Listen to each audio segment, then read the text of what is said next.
women, and children, and explore practical low-cost steps. Of course, you know us here, we are always looking at low-cost steps to be able to manage our homes and to protect our household. And I will by Dr. Kelechi Amechi Justin. Dr. Kelechi is the Executive Director of Community Conciliation, and I hope he's on this call because we've prompted him. I won't be doing this conversation alone. I will be joined by Dr. Kelechi Amechi Justin. Dr. Kelechi is the Executive Director of Community Conciliation and Development Initiative. He's also the lead River State Tax Justice and Governance Platform. He is a community organizer, the research scholar, and social accountability advocate with close to 2 decades of experience under his belt. He has partnered with Oxfam and other development. Actually, once more, if you are joining, please say hello to our audience. So, good morning, Susan, and good morning to our distinguished audience.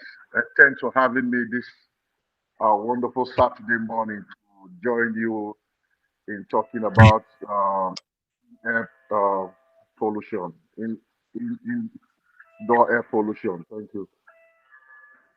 Thank you so much, Doctor, for joining in. Yeah, the network hasn't been very friendly, so sorry about that too.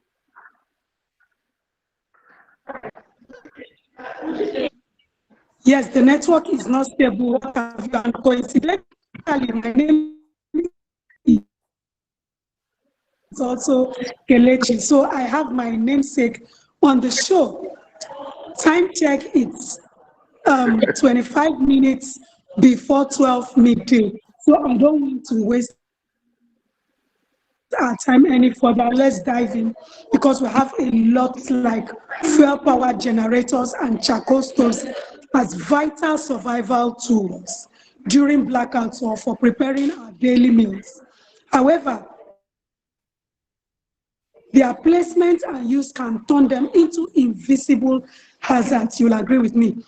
So I want to discuss how can we balance our need for backup power and cooking energy with the critical need to protect our lungs from exhaust fumes and thick smoke. Over, Doctor. So, Susan, thank you, Kelechi. Thank you very much for having me.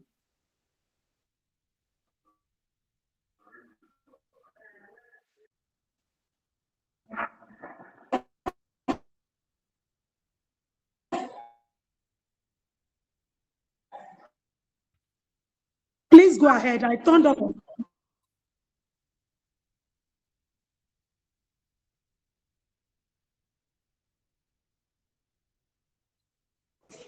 Hello, are you on the call, Doctor?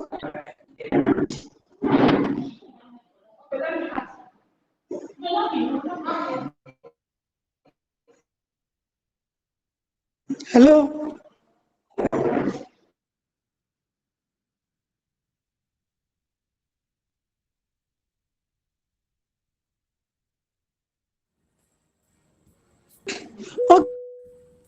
Okay, I think network shortly and okay. Please go ahead, Doctor. Thank you. I'm back online. So sorry for that short break here. That small glitch. You know how unreliable technology is for us in the developing world. Our infrastructures are not as um, adequate or strong as those you have in the Western world.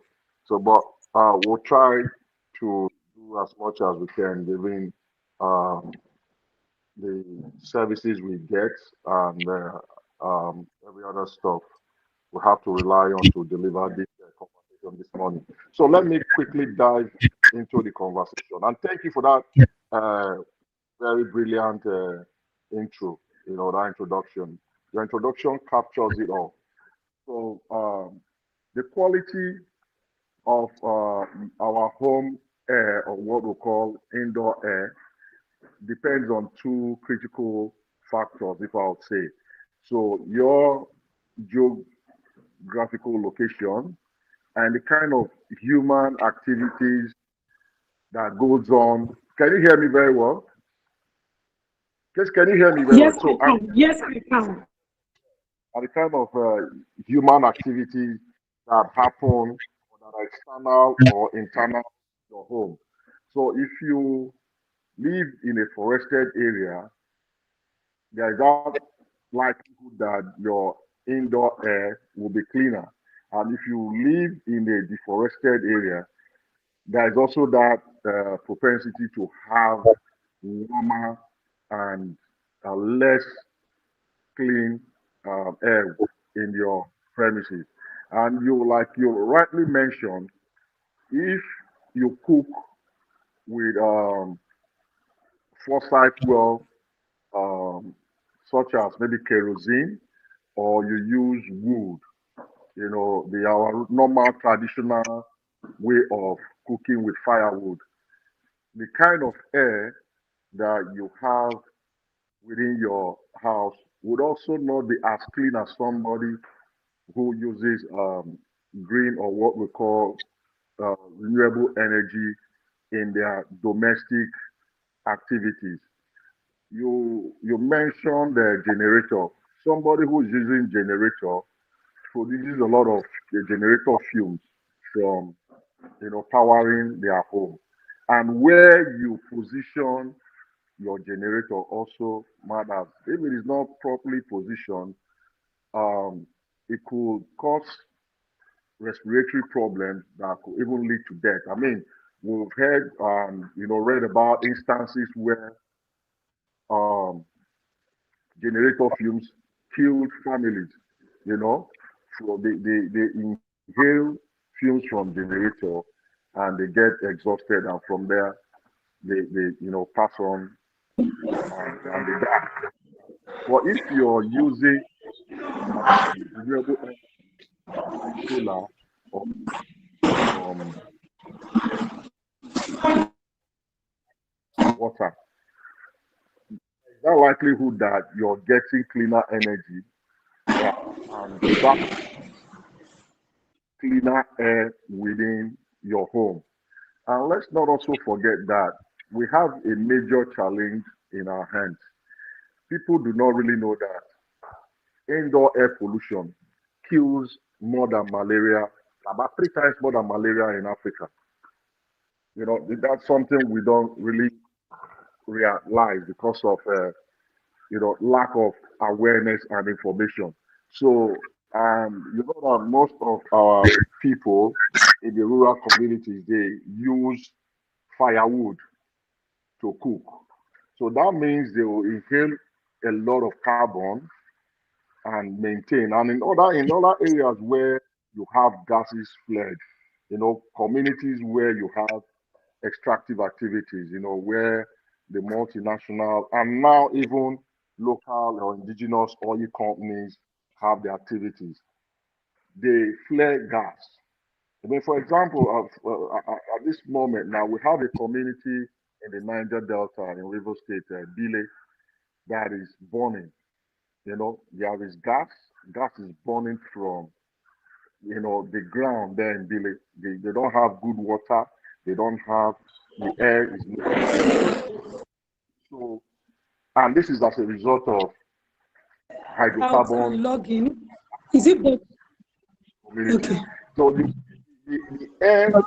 quality, the air quality in places like Bile and maybe in some parts where we live wouldn't, and this is hydrocarbon activities in most of Niger Delta community. So let me again. So if we kind of balance, people will begin to move or transition from for the use of fossil fuel for their energy sources to renewable energy. Though certain literatures have also said that the solar panels, the batteries, and all that around renewable energy also have its own waste and um, environmental challenges. You understand? Because at the end of the lifespan of your batteries that you use for your inverter, how do you also dispose them? Is also important. And right now, that conversation is going on how to best dispose waste from renewable energy. However, it is better that we are able to transition from the use of fossil fuel energy sources to renewable energy. That way, you can have the kind of balance you are advocating. How do people create, that kind of balance at home that they are able to have clean air houses, within their home and communities. So we also need to make renewable energy affordable. Most of our communities, including women, children, disability, afford energy sources such as solar. You understand? Thank you so much, Doctor. I mean, that is a whole lot of unpacking you have just done around, the things we use to cook, the fumes from our generator, the carbon that we get to inhale. I mean, in this age where there is so much, the cost of fuel is high, the cost of gas is high. People end up going to cook, but somehow, the food is very, very important. I hope our listeners are 12 noon and you are on to climate care on Women Radio. You can do well to call our phone lines 0700 0917 917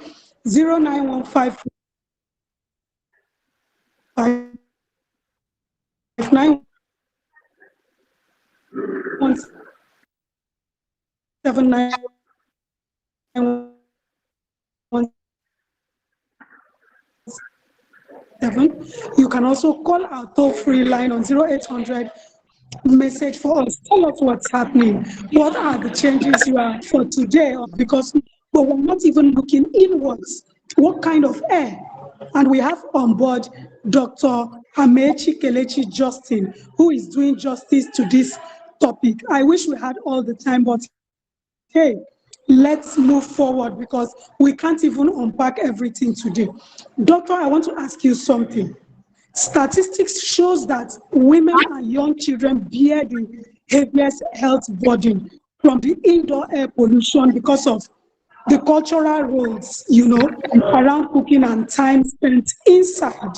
So let's talk about what practical changes, because on climate care, we don't just want to amplify the challenges, we also want practical steps for a woman in the community, a woman anywhere to be able to, do these things. And what are the household setups to shield vulnerable family members from breathing in these daily toxins? I mean, because we are looking at how households can position themselves, how they can safely position their generator, their charcoal, their firewood, because hey, we are not going to say stop using firewood. We need to be honest.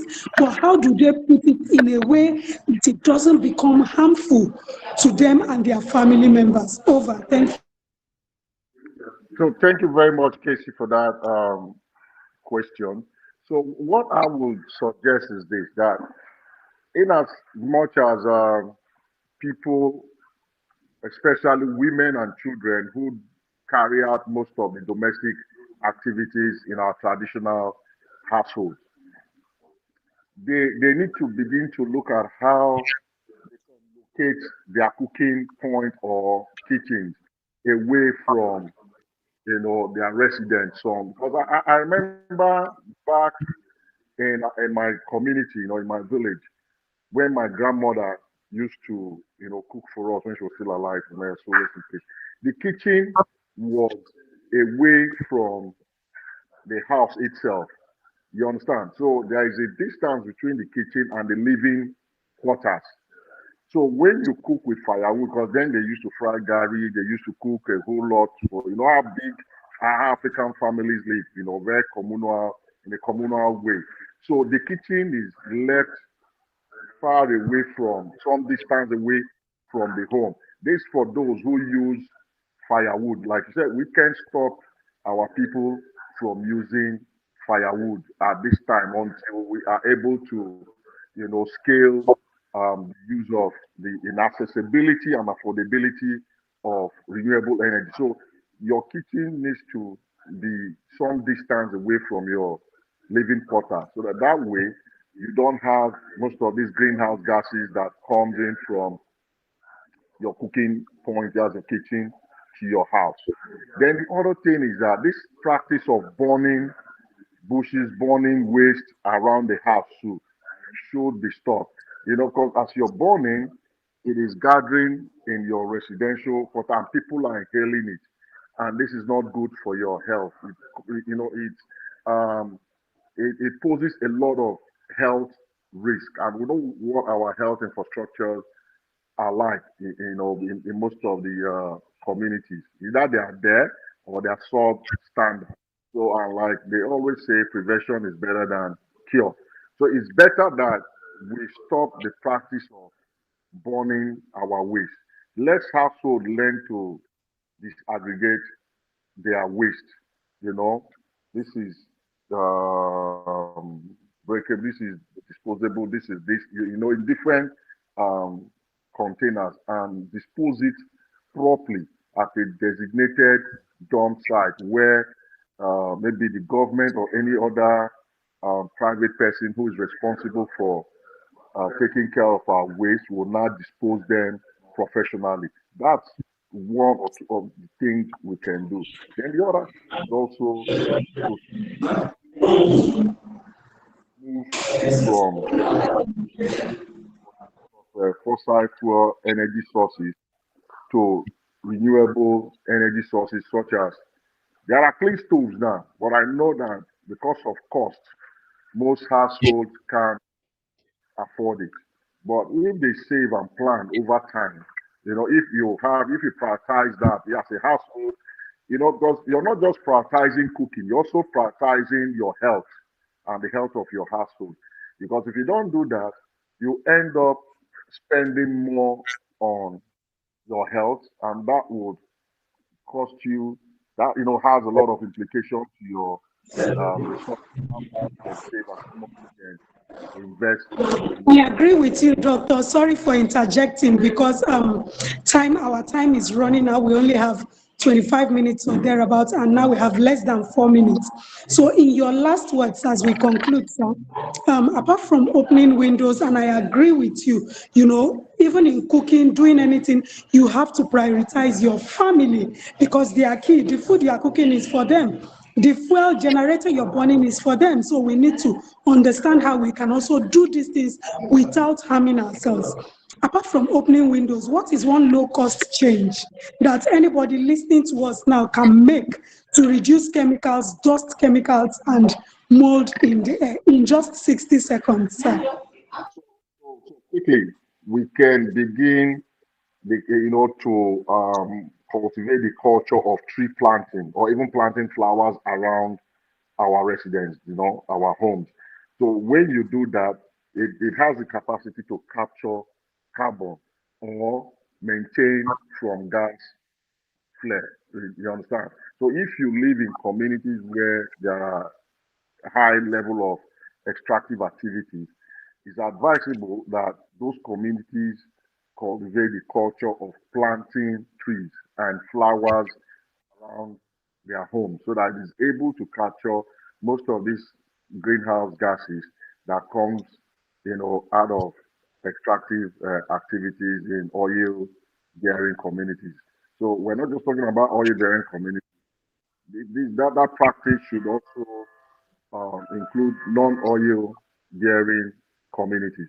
So like that is a low hanging fruit for everybody. It's a win-win situation. So you can even plant economic trees, like cashew, like mango.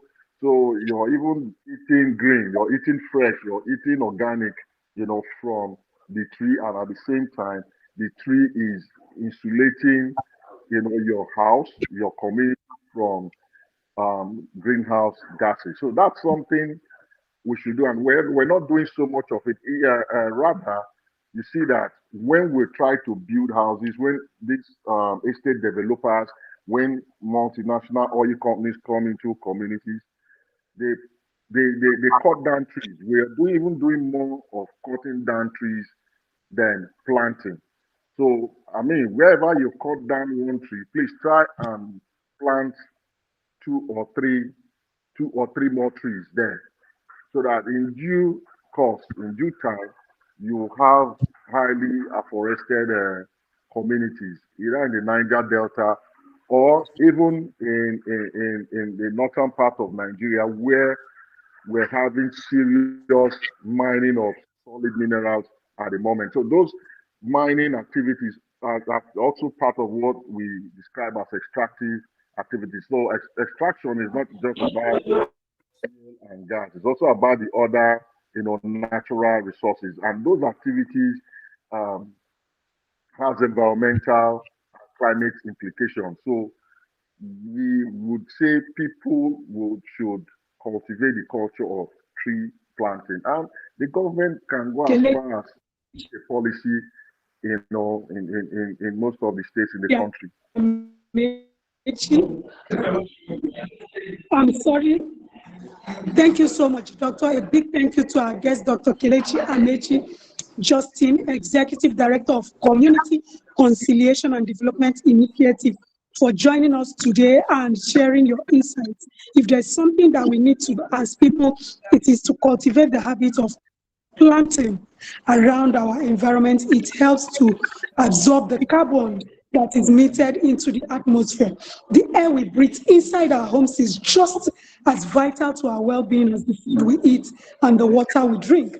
While indoor air pollution remains a silent threat disproportionately affecting the health of women and children, the solution is largely within our hands. If you missed the show, please go back and listen to it. The solution is largely within us, and intentional changes like improving ventilation, keeping generators outdoors, and reducing the use of dirty fuels, we can instantly create a healthier space for our families. Protecting our home air not only guards our loved ones from sickness today, but also contributes to a cleaner, safer environment for tomorrow. Remember, a healthier life begins with every safe breath we take right at home. Thank you for listening to Climate Care on Women Radio WFM 91.7. Special thanks to my guest, Dr. Amechi. Thank you for joining. We hope to have you another time so that we unpack other areas. And special thanks to the producer, Aisha Sani, and my executive producer, Don Okewale Shonaye. I am Suzanne Ihoma. Until next time, stay informed, stay engaged, and remain climate conscious, and have a fantastic weekend. Thank you. Thank you, Susan, for having me, and thanks to our listeners to this. So please your advocacy on clean air, climate change, and climate justice. Thank you. Really appreciate this. Thank you. Thank you, dear. Have a lovely weekend. All right, bye for now.